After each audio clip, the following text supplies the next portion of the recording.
espero te encontrar muito bem nesse dia. Se você não me conhece ainda, meu nome é Sara. Esse canal é o Entre Linhas e Consciência, um canal que foi desenvolvido com muito carinho para a gente sentar aqui um pouquinho, assim bem pertinho, sem muita coisa, só para fazer uma análise de uma leitura breve e geralmente muito reflexiva. O livro que eu estou lendo aqui no canal, que é o nosso primeiro livro, já está no finzinho. Eu estou no capítulo 47, ele vai até o capítulo 51. Então, é o De Jesus para Você. Esse livro aqui foi um livro muito importante para mim, porque foi o livro que abriu esse projeto aqui no canal. Tá? Então, é um livro que nos conecta um pouco mais com Deus, nos conecta com os nossos comportamentos, pensamentos diários, e nos faz refletir sobre o quanto ainda precisamos melhorar. Eu não sei se você já viu algum vídeo aqui do canal, mas se você não viu, eu te convido a dar uma maratonada aí nos vídeos anteriores. Tem muitas lições bonitas e reflexivas que eu tenho certeza que vai te ajudar muito na sua caminhada aí, tá? Bom, hoje o tema é livre-arbítrio e responsabilidade. Dias difíceis, o que estamos vivendo. Na corrida vertiginosa do ter, esquece-se da necessidade inadiável do ser. Luta-se constante e incansavelmente pelas conquistas imediatas que possam proporcionar o prazer e o conforto, sem a mínima noção de responsabilidade que deveria fazer parte de todo o plano da vida.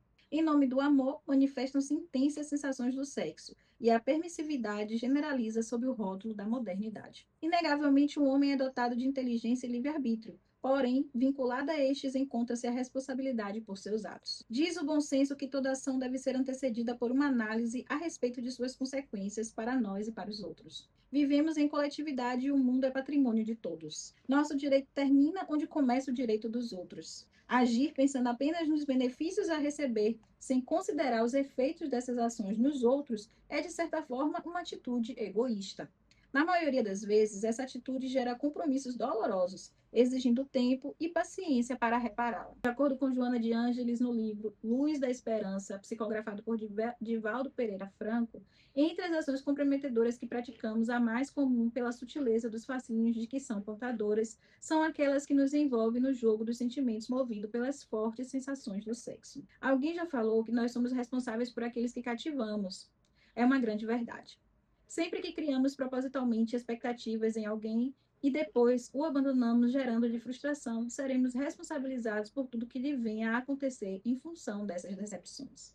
Imaginemos que alguém, através de promessas, ilude outro alguém, passando a tê-la e depois abandoná-la. Sobre tudo o que acontece à pessoa abandonada, mesmo que por alienação e revolta, o conquistador será responsabilizado. Joana de Ângeles, na obra citada, afirma: o nubente que foi largado em solidão e mágoa, vilmente trocado por outrem, permanece vinculado à tua vida, mesmo que arrebentes os vínculos legais que mantinhas com ele. Quanto lhe ocorrer de funesto a partir de então, será tu a arcar com os ônus futuros.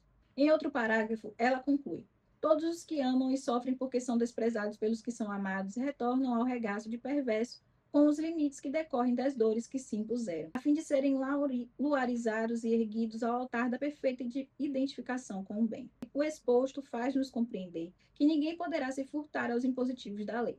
A melhor regra da vida em coletividade para que não venham causar dores e sofrimentos aos outros é tomarmos por base os ensinamentos de Jesus. Não fazer aos outros o que não queremos que nos façam. Pela lei de causa e efeito, cada pessoa será responsabilizada por suas ações. Mesmo que fuja aos impositivos da justiça terrena, não escapará à justiça divina, que no tempo certo unirá credor e devedor para a devida reparação.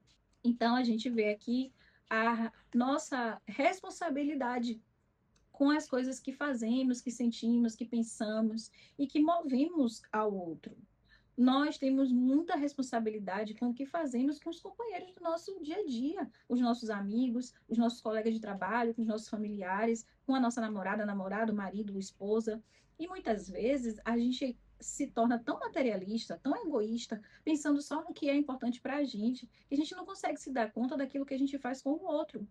Então, quando você engana alguém, quando você seduz alguém, quando você simplesmente não se preocupa com o sentimento daquela pessoa, porque para você naquele momento é viável você fazer A, B e C coisa, você fatalmente está se colocando num lugar de sofrimento. Porque aquela pessoa a qual você está impondo aquele sofrimento emocional, psicológico, e muitas vezes físico, porque a gente não está no coração das pessoas, a gente não sabe do que as pessoas são capazes, o quanto aquele desequilíbrio pode levar ela a cometer um ato contra si mesma, e certamente você arcará com a responsabilidade daquilo. Eu li um livro uma vez que, em uma determinada encarnação, a menina ela sofria muito e ela era abusada sexualmente porque a mãe dela praticamente vendia ela nos portos e tal para obter uma renda. E ela não sabia por que ela sofria tanto. Ela se sentia muito triste e tal. E os espíritos que acompanhavam aquele processo também ficaram, sim, se questionar, porque a menina era uma menina boa, ela muitas vezes ela orava pedindo a Deus que desse a ela força para suportar aqueles tormentos que ela vivia, né? E ela não tinha revolta, ela não odiava a mãe por isso, ela só queria se libertar daquele destino cruel, mas ela não tinha ódio, ela era uma pessoa realmente um espírito bom. E aí foi dito, né, que em determinada existência, muitos séculos antes daquela, ela já tinha reencarnado outras vezes, mas aquele espírito vivia com uma culpa, porque em uma determinada encarnação, ele era um soldado muito bonito, muito galanteador, seduzia as virgens e depois as abandonavam. E essas meninas, iam para os conventos, às vezes elas eram assassinadas, elas mesmo tiravam a vida, porque na época em que isso acontecia, uma mulher desonrada, ela não tinha valor nenhum.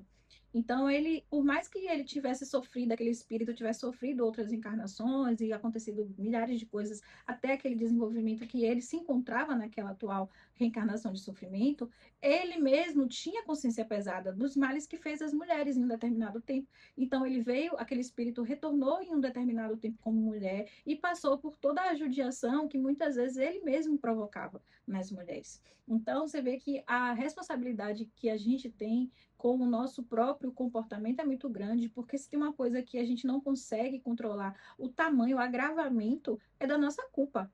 Porque muitas vezes a gente pensa no mal que a gente faz o outro, mas a gente não tem noção do quanto aquele mal pode retornar para a gente. Muitas vezes naquela mesma existência, muitas vezes através do outro, mas principalmente através da nossa própria consciência, porque um dia ela bate a nossa porta. E não tem nada pior do que o peso dessa nossa própria cobrança.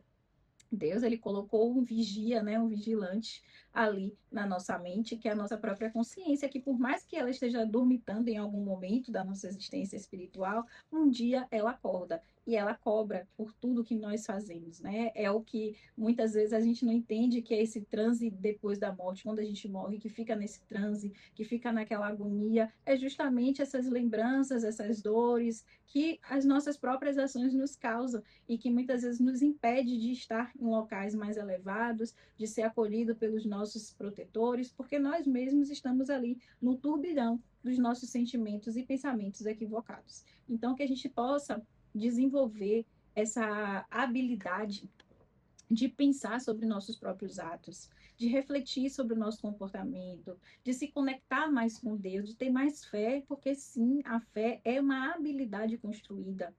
A gente pode cada vez mais ir administrando esse poder de conexão com Deus, porque a fé, ela representa a intimidade que você tem com o Pai. E quanto mais você se torna íntimo, quanto mais você consegue ficar ali em uníssono com Ele, se concentrar nas suas orações. A gente vive um momento tão louco social, e ainda mais depois da internet, que mal a gente consegue se concentrar nas nossas orações. Quantas vezes eu tô orando e daqui a pouco eu já tô pensando em outra coisa. Eu digo, não, bota aqui que eu tô orando, eu não vou pensar nisso agora. Então a gente precisa estar atento, porque senão a gente nem percebe que saiu da oração, que já tem outro lugar. Então, é criar esses momentos de reflexão, esses momentos de ficar ali um minuto. Um dia você fica tentando concentrar um minuto, outro dia você tenta concentrar ali 5 minutos. E isso se chama meditação e estar presente. É você se manter ali no momento presente. Porque essa ligação, essa conexão consigo, com Deus, vai fazendo com que você consiga ter a capacidade de discernir com mais profundidade, com mais clareza aonde você está errando com o outro, aonde você precisa melhorar o seu tratamento, o seu comportamento, que você não pode só pensar no que é confortável para você e o outro que sofra, que chore, que lide com aquele sofrimento. É importante você pensar em você, se cuidar, se proteger, mas é muito importante também você cuidar do outro. Tem salvas exceções aqui que você, infelizmente, não vai poder pensar no outro e vai precisar pensar em você e sair de algumas situações. Mas eu estou falando no geral, aonde a gente muitas vezes não se importa com o que as nossas palavras fazem com o outro, o que as nossas ações fazem com o outro. Então, eu desejo que a gente possa cada vez mais se conectar com Deus, que a gente possa cada vez mais buscar esse autoconhecimento, essa reforma íntima e ter cuidado com as nossas ações, com os nossos pensamentos, com os nossos sentimentos, porque tudo que vai retorna para a gente. No livro, ele fala uma frase do livro que eu gosto muito, que é O Pequeno Príncipe. Foi o primeiro livro que eu li quando eu era adolescente, pré-adolescente. Meu pai deu a gente, a mim e minha irmã, esse livro, Pequeno Príncipe.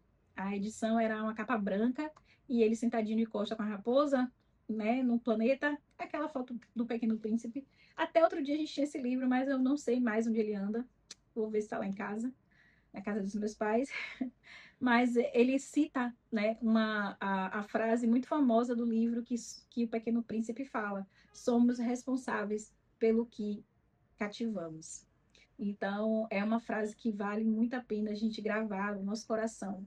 Não só na nossa mente, como eu gravei, mas no nosso coração. Porque é exatamente isso que representa. Somos responsáveis pelo que cativamos. Um grande beijo, um forte abraço e fica com Deus.